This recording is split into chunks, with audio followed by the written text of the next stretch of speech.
American College of Forensic Examiners Institute. Welcome to the American College of Forensic Examiners International podcast series. This is Katie Wilcox, Chief Association Officer, and I am speaking with Dr. Gregory M. Vecchi, Unit Chief of the FBI Behavioral Science Unit, or BSU for short, and author of 3 article series in the Forensic Examiner, Annals of the American Psychotherapy Association, and Inside Homeland Security. Would you mind explaining the different specialty divisions and just briefly what their focus is? Sure. We break down our specialties based on the need of our clients. And so, again, the National Academy provides us with kind of the pulse of what's going on out there in the street, what their challenges are, where they need help, and things like this. And we try to use that to develop what we term behavioral-based specialty areas. And these are umbrella areas that are funded and are kind of used as the main piece for a specific type of training, research, and consultation. Some of the ones that we have here, for instance, is our Bestow project, and that stands for Beyond Survival Towards Officer Wellness. This is actually spirituality. Spirituality as it relates to law enforcement. Very, very unusual to have this in a law enforcement academy. I think this is the first time it's ever been tried, but it's been one of our most popular classes and training venues. We look at the spirituality not as religion. This has nothing to do with religion, but it goes back to the main model of wellness, which is mind, body, spirit. And so the spirit piece is typically not addressed, especially in law enforcement. So Bestow does that for us. Kind of connected with the wellness is our stress management in law enforcement.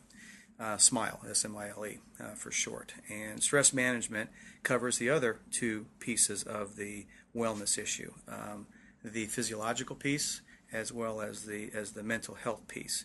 So then between Bestow and SMILE, we've got the mind, body, spirit piece of the officer wellness handled. One of our newer areas that we're moving into is cyber. And we have a course we're standing up, behavioral science and cyberspace. And it's going to be how to teach the police officers and explore the behavior behind the keyboard. What's going on behind those keystrokes? What are they thinking?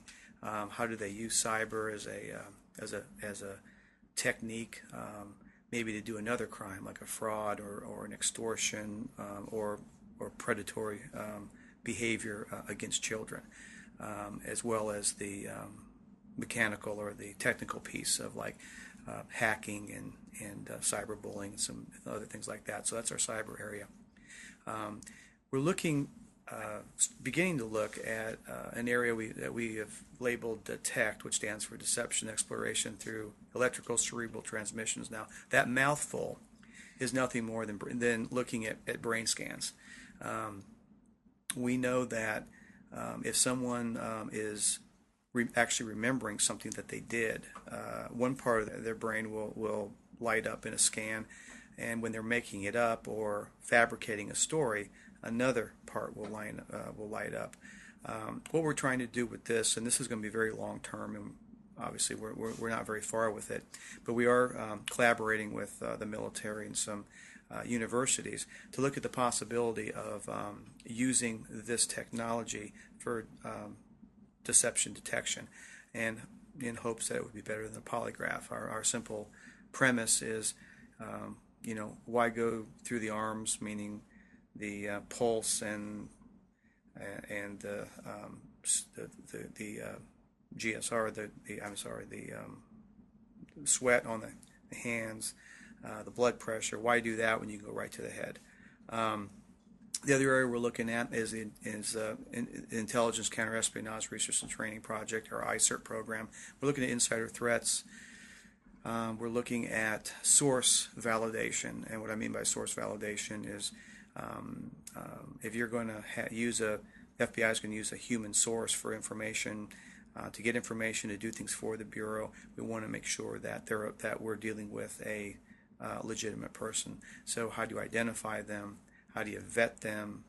How do you use them? How do you make it work, and in a way that they don't put the agents at risk or the agency at risk. We have another area called the Joint Communication Exploitation Research Project, or JSER, and this is quite a big umbrella of maybe verbal, nonverbal behavioral assessment and analysis.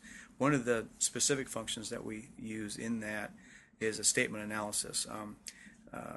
Many police departments throughout the United States have their victims actually write out their statements in their own writing, and there's a complete methodology called statement analysis that's basically used to determine and detect deception. And we've had a lot of success in looking at statements and then giving some indicators where the deception is, such as looking at word count, if the person is calling the person her versus it, things like this have specific meaning.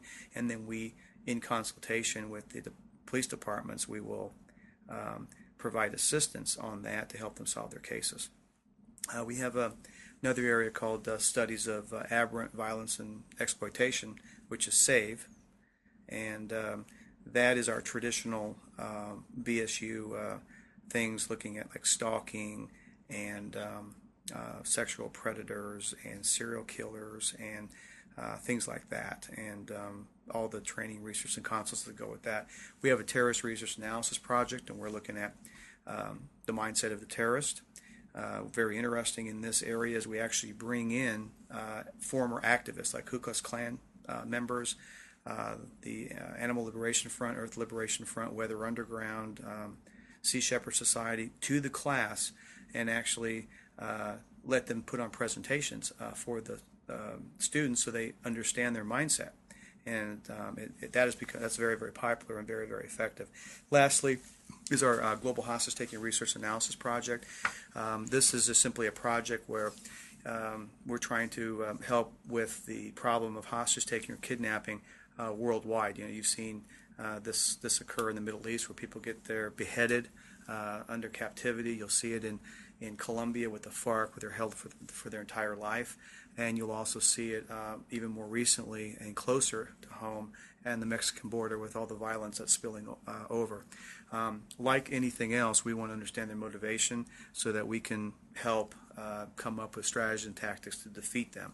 And so this project is going to be moving globally. We're starting in Mexico and the southwest border of the United States to talk to and interact with these hostage takers using vetted protocols in order to come up with prevention measures, mitigation measures, preparedness, response, and recovery deliverables that we can share with all of our partners.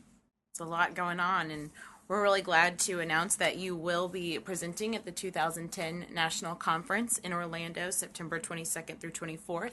What will you be discussing and presenting at the conference? I believe I'm going to be doing a keynote and also a breakout session, and the keynote is basically going to be an expansion on what I've discussed here during this podcast.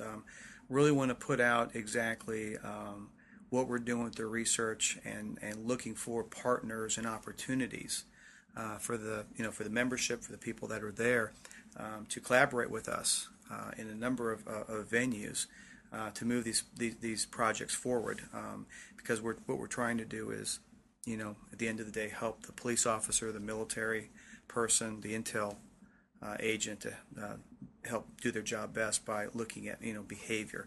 The breakout session is going to be on conflict and crisis communication, and that is basically how do you assess verbal behavior and apply the appropriate skill set in order to get what you want, whatever that is.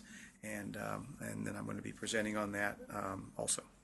We are really looking forward to having you, and thank you for taking time to be with us today. This has been very good for our members, and if you are interested, members, please look for the summer issue of the Forensic Examiner, which will feature a spotlight on the Behavioral Science Unit, and also make plans to meet Dr. Vecchi in person at the National Conference, again in Orlando, September 22nd through 24th. And for more information, you can visit www.acfei.com or call 1-800-423-9737. Again, to our listeners, thank you for tuning in to our podcast.